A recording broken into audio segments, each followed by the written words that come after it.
J'ai traversé des montagnes et des déserts.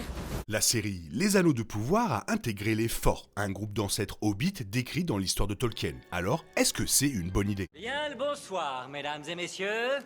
Nous sommes l'animation de la soirée. Bien que la série Prime Video ait apporté quelques modifications à ce que l'on sait sur les Forts, cette histoire supplémentaire relève toujours du domaine du possible. Les historiens de la Terre du Milieu ont accordé peu d'attention aux pré-hobbits du Second Âge. Les archives sont donc très limitées. La série présente les Forts à une période antérieure à l'histoire écrite de leur peuple sur la Terre du Milieu, ce qui a permis une touche de liberté créative. La saison 1 a présenté un autre groupe de pré-hobbits, les Pieds Velus. Il s'agit d'une tribu nomade de demi-hommes qui reste hors de la vue des elfes et des hommes, expliquant ainsi pourquoi l'histoire du Second Âge n'en fait aucune mention dans le canon de Tolkien. Ce sont les lointains ancêtres de personnages importants du Seigneur des Anneaux comme Frodon Sake, Sam et Pipin. Cependant, les Forts n'étaient pas les seuls pré-hobbits de la Terre du Milieu pendant plusieurs siècles avant que Frodon n'acquiert l'anneau unique. Parmi les autres ancêtres demi-hommes figuraient les Pâles et bien sûr les Forts. La saison 2 des Anneaux de Pouvoir voit Nori et l'étranger rencontrer un groupe de demi-hommes dans les déserts de Rhûn, et ceux-ci se révèlent finalement être des Forts. Cet environnement sec constitue un habitat surprenant pour ces pré-hobbits, puisque, au début du Troisième Âge, ils sont connus pour vivre le long de la rivière Anduin. Cependant, il n'existe aucune trace des Forts au cours du Second Âge. C'est pourquoi Prime Video a développé sa propre version de l'origine des Forts. Il semble que dans le récit, les Forts aient été forcés de migrer vers l'ouest, vers l'Anduin, alors que Rhûn devenait de plus en plus inhospitalier. Avec l'introduction des Forts sont venus deux personnages notables, Gundabel est la leader, tandis que Merry-Mac est un jeune membre de sa communauté. Ces acteurs des Anneaux de Pouvoir ont expliqué que, lorsqu'ils vivaient à Rhûn, l'eau était devenue sacrée pour les Forts car elle était très rare. Par conséquent, il est logique que ce groupe de pré-hobbits prenne tant d'affection pour la rivière Anduin une fois qu'ils l'ont trouvée, établissant ainsi la réputation des Forts en tant que peuple des zones humides. La première trace des Forts dans le Seigneur des Anneaux remonte au début du Troisième Âge, lorsqu'ils vivaient dans les zones marécageuses proches du sud de la rivière Anduin. Cependant, ils ont commencé à migrer et, au cours des 1000 années suivantes, beaucoup se sont finalement installés près des champs d'Iris, près de la rivière Osiris, un affluent de l'Anduin. Ici, ils ont vécu pendant des siècles, toujours dirigés par une matriarche. Les Forts de cet emplacement étaient d'excellents nageurs et pêcheurs qui fabriquaient des bateaux efficaces pour naviguer sur les rivières. C'est au cours de ces siècles d'histoire des Forts que naît leur membre le plus notable, Sméagol. Il était le petit-fils de la matriarche des Forts et lui et son cousin Déagol ont grandi parmi les plus prospères de leur peuple. Bien sûr, un jour fatidique, Déagol trouva une bague en or en pêchant et Sméagol assassina son cousin pour la revendiquer comme sienne. Le jeune Fort fut finalement exilé par sa grand-mère, le conduisant à vivre des siècles dans les monts brumeux, tourmenté par l'anneau unique de Sauron. Au moment où Sméagol, aujourd'hui Gollum, sortit des grottes à la recherche de son précieux, les Forts avaient complètement disparu.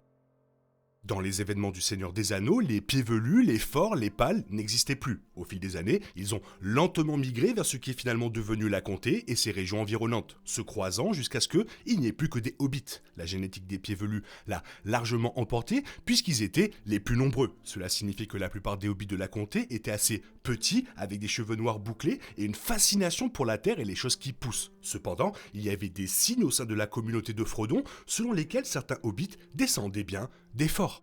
Ils étaient grands et larges par rapport aux Pieds Velus et aux Pâles, et ces gènes se sont transmis à travers certains des hobbits du Seigneur des Anneaux. Les Brandbooks, y compris Merry, étaient exceptionnellement grands pour les hobbits de la comté et étaient plus susceptibles d'aimer la voile et la pêche sur la rivière. Cela signifie que, comme Nori, les Forts des Anneaux de Pouvoir pourraient être les ancêtres de certains hobbits du Seigneur des Anneaux, dont Merry et bien sûr Gollum. Comme une grande partie du contenu des Anneaux de Pouvoir, il n'y a pas grand-chose à dire concernant les Forts dans le Seigneur des Anneaux de Tolkien ou ses annexes, ce qui amène certains fans de Tolkien à contester leur inclusion dans la série. Le prologue du Seigneur des Anneaux déclare que le début des Hobbits remonte loin dans les jours anciens et continue en décrivant les Pieds Velus. Par conséquent, l'existence des Pieds Velus au Deuxième Âge est incontestable. Cependant, le texte ne donnait pas grand-chose de plus que le contexte des Pieds Velus, ne sélectionnant aucun personnage en particulier, le matériau original qui en résulte a polarisé les fans.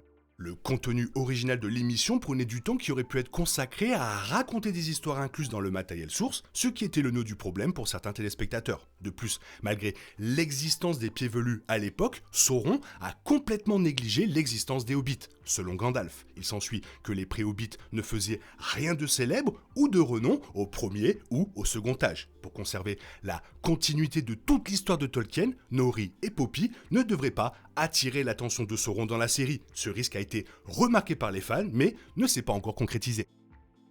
L'inclusion des pieds velus préfigure son inclusion des forts et préfigure dans une certaine mesure son inclusion des pâles. Bien que la série ne négligerait pas de laisser les forts et les pâles hors du récit simplement en raison de l'ajout des pieds velus, il est logique que la série explique tous les pré-hobbits, plutôt qu'un seul type. Les pieds velus étaient une sorte de fusil de Tchekhov, ouvrant la voie à la construction du monde autour de l'une des races les plus populaires de Tolkien. Les hobbits ont humanisé le sombre Seigneur des Anneaux, il n'est donc pas surprenant que la série reproduise tout cela.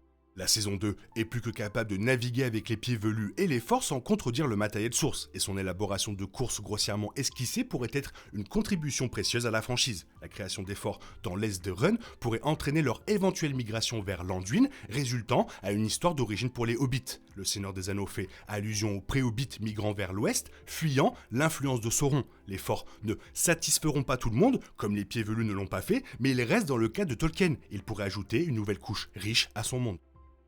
Bien que Tolkien ne centre pas son récit sur les pâles, ils ont une histoire établie sur la Terre du Milieu. Les pâles résidaient dans les forêts du Grand Plateau, même si cela ne s'appelait pas comme ça à l'époque. Vivre ici leur a donné l'amour de la nature et des arbres et les a rendus plus curieux que des groupes comme les Pieds Velus. Ils suivirent les Pieds Velus pendant un certain temps, mais ils finirent par emprunter un chemin différent vers ce qui allait devenir la comté.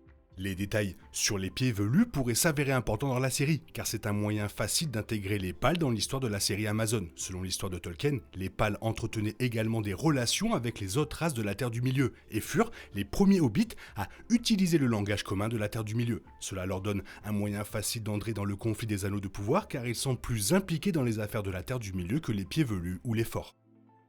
Avec la série présentant à la fois les pieds velus et les forts, cela n'aurait aucun sens pour la série Amazon d'exclure les pâles. La série a clairement des projets pour les ancêtres des hobbits, et laisser les pâles en dehors d'eux serait perceptible et surtout bizarre. Le fait que les pâles soient le groupe le plus susceptible de s'impliquer dans le plus grand conflit de la série rendrait une telle décision encore plus discutable. Et si les anneaux de pouvoir tentent vraiment de mener aux hobbits et à la comté, ils auront besoin des trois groupes.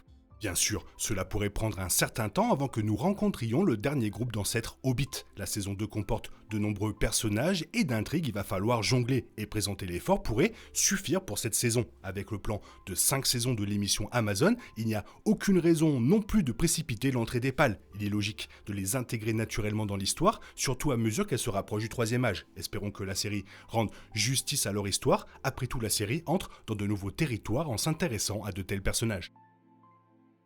Ce sont tout simplement les hobbits les plus importants de l'histoire du Seigneur des Anneaux, donc c'est complètement logique de nous les présenter. Toi, qu'est-ce que tu en penses? Fais-moi part de ton avis dans la zone commentaire, sinon il est temps pour toi de reprendre le cours normal de ta vie. On se retrouve bientôt pour une nouvelle vidéo. Bisous bisous, bye bye. Il est impossible de compter sur les autres de nos jours, on est obligé de tout faire soi-même. Je me trompe? Rien de grave, j'avais tout prévu. Où va le monde, je vous le demande.